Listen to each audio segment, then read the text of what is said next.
Hello and welcome to StratNews Global. I'm Surya Gangadharan. The conflict in West Asia is seeing new highs. We have enormous number of casualties, especially on the Palestinian Arab side. We have some casualties, although serious enough, in Israel. And we also have a stream of Hamas rocket attacks in Israel. So that has created a fair amount of concern and anxiety in Israel too. I have with me Professor P.R. Kumaraswamy. He is a well-known West Asia specialist based in Jawaharlal Nehru University in Delhi. Professor Kumaraswamy, glad to have you. Thank you very much. So, what is your reading of the conflict as of now? We've seen more than 1 week of fighting and rocket attacks. What's your reading? To put it very briefly, I don't visualize anything to end anytime soon. That's the first part. Because each side wanted to take a step which eventually culminated in this conflict. The tension was very much there, both between Israel and Hamas, and between Israel and the Palestinians, and between the Palestinians and the wider Arab world, for a variety of reasons. And therefore, all of them culminated in this conflict. To unpack the situation, Israel took a number of steps in Jerusalem and other areas which provoked the Palestinians. Similarly, Palestinians did a few things which provoked Israel for it. Yeah. And in the larger context, nothing was happening on the Israeli-Palestinian front. And if you look at the last 2 years, a number of prominent Arab states were able to normalize relations even without any progress on the Palestinian front. So therefore, you felt left alone by the Arabs, by the international community. The frustration was very much. So the spark in the form of protest came over the situation in Sheikh Jarrah and other areas. But eventually, what you have is the rocket launches from Gaza. And we are entering the 8th day, and I don't see any immediate end to that for two reasons. One, both sides are determined to continue the fight. There is no any indication that they want an early ceasefire or cessation of hostilities. And most importantly, you don't see any international player who could bridge the gap and bring about an immediate ceasefire. So while everybody wants an early end to that, I don't see anyone playing an important role in bringing about it. This conflict seems to have underscored the once again that Hamas is a big player here, perhaps even bigger than the PLO. Is that what we're looking at going forward? Absolutely. If you look at the history from 88, ever since Hamas was formed, it was challenging the mainstream Palestinian national movement. In 74, the international community recognized PLO as a sole legitimate representative of the Palestinian people. Yeah. But Hamas refused to accept that.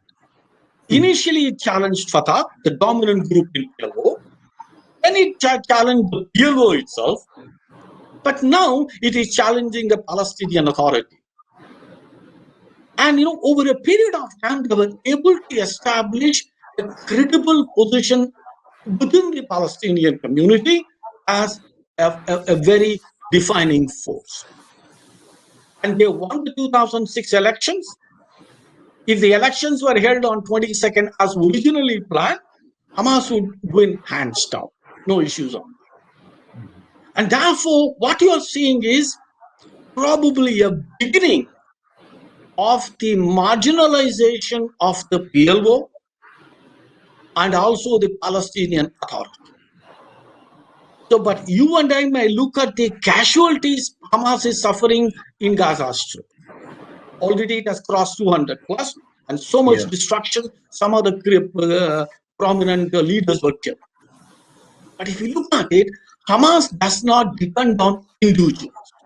Yeah. It's not like Fatah and the PLO, everything had to revolve around the leader. Hamas is more an ideology and a movement. So therefore, any amount of leadership eliminated by Israel, always find an alternative.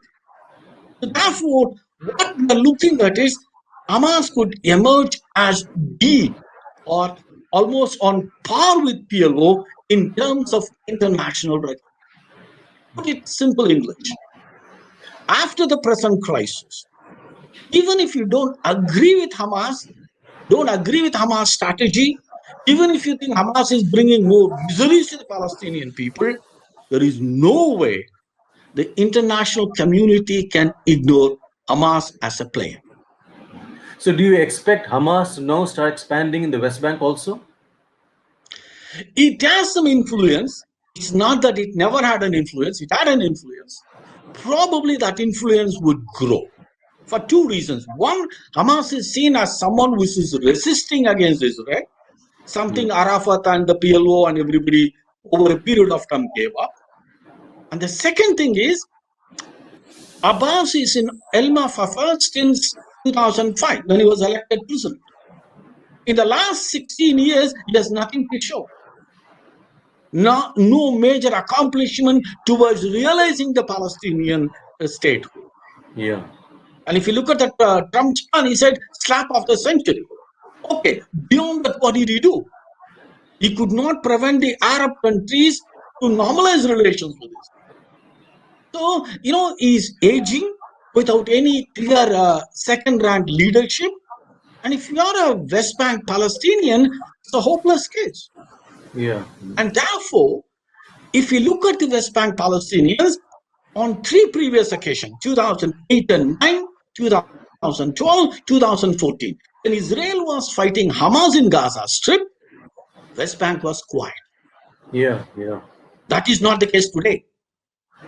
So which basically means both Hamas emergence as a good alternative who can resist Israel, and also the weaknesses of Palestinian Authority means Hamas influence in the West Bank will grow now than say 10 days ago. So, all the more reason then for Israel to look at perhaps eliminating Hamas from the Gaza Strip, perhaps even fast forwarding its settlements in the West Bank and other places? Elimination of Hamas, I'm not sure what it means. You can eliminate a leader, but can you eliminate an ideology? I'm not sure. And even with all the Israeli weapons, there is always instruments and available to Hamas to attack Israel.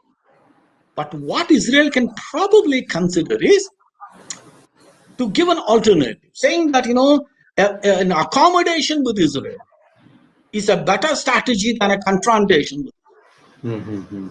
I think that could be a much better alternative than trying to eliminate it.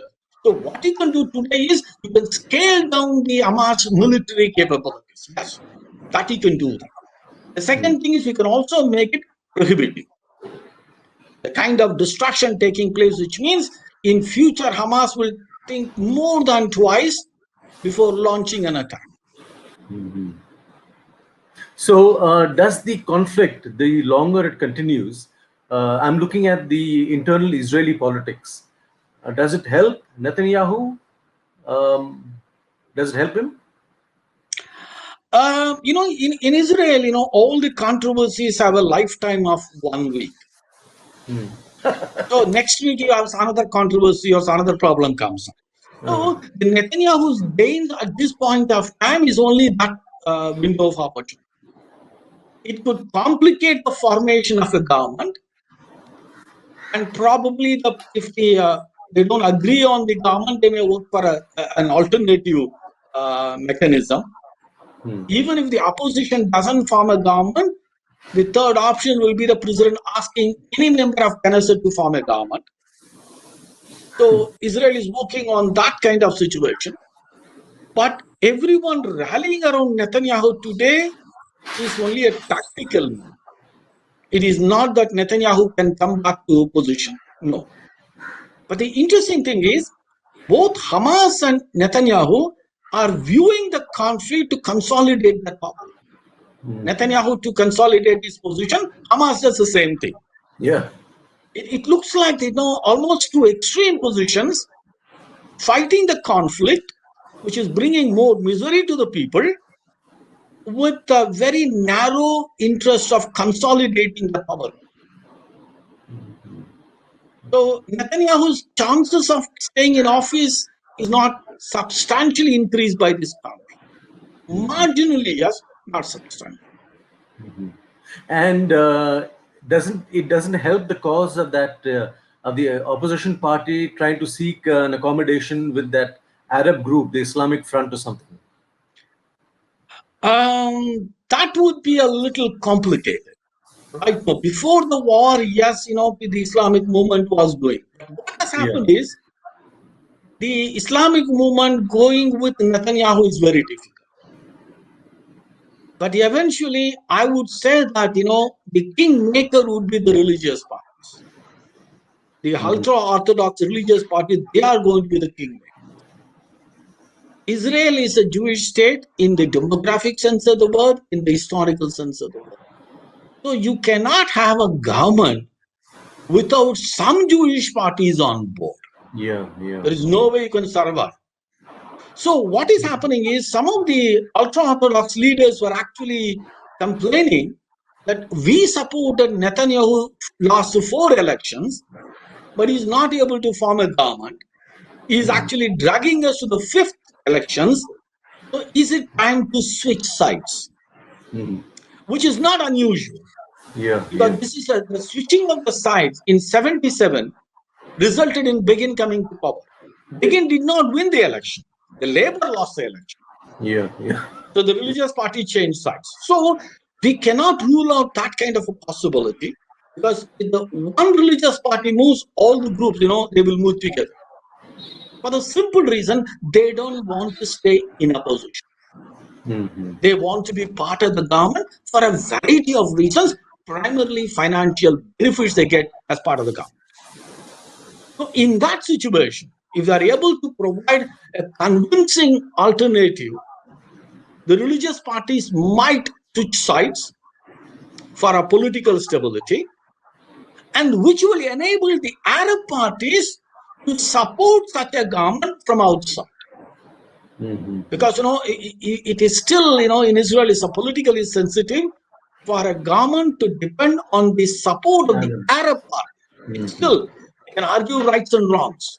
The question is, it's still difficult. So once a religious party comes on board to the anti-Netanyahu positions, then it becomes, you are not depending on the Arabs. It's what you would call an extra majority. So last question about India.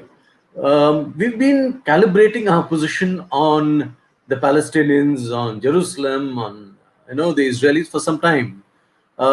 Anything striking that you've noticed, especially over the last week, 10 days? There are a few things. First of all, India never issued any statement from New Delhi. The only public statement available was the Security Council meeting, and since you are a member of it. The first 2 meetings are closed door, so therefore we only have a summary of the meeting put out by our ambassador, Tirumurthy. But the last 3rd meeting, which took place on Sunday, it was live, open. He made a long statement. And if you look at the reading, it says it very explicitly criticizes the rocket launching. But it only notices Israeli responses. The word condemnation was not there. If you read the text, it's not there. And the second thing is, it talks about the Temple Mount and Haram al-Sharif. Normally, people only use Haram al-Sharif, which indicates it is an Arab Islamic position. By using Temple Mount, India is saying the whole area is Arab and Jewish. So you can no longer claim, it's only in Islamic Waqf property. So that's exactly by using it, a very subtle way of saying it. The third thing is, India still pays importance to Palestinian Authority. Okay, that's the third part. We want Palestinian Authority to play a role. And the interesting thing is, you talk about a 2-state solution. And the wording may not satisfy a lot of Indians, because there is no reference to East Jerusalem. There is no reference to June 67 boundary.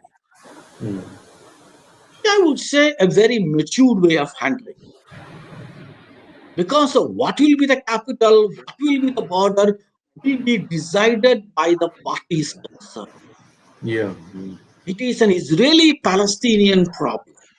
It is not Indian problem. It is not Australian problem. Yeah. So let them. So we should give the space to both of them. By precluding something, we will not do that. The last thing which I would somehow were a little bit disappointed was the ambassador mentions about India's insistence on maintaining the status. I would have simply said we urge all the parties to maintain the status without going into the details. Because the Yeah. moment you go into the details, what you say may be factually correct, but it doesn't please anybody. The Israelis are not very happy. The Palestinians are not very happy. I think I would have, if I had a chance, I would have simply removed any detailing of East Jerusalem issue. I would have simply said India reiterates its position on the demanding both parties or all the parties to maintain the status. Because this is one thing I would have avoided. Interesting. So we'll have to see where this conflict goes and what other directions it takes. Professor Kumaraswamy, pleasure talking to you. Thank you for that insight. And I was especially interested in your analysis of Hamas and its growth. This is something which we need to watch out for.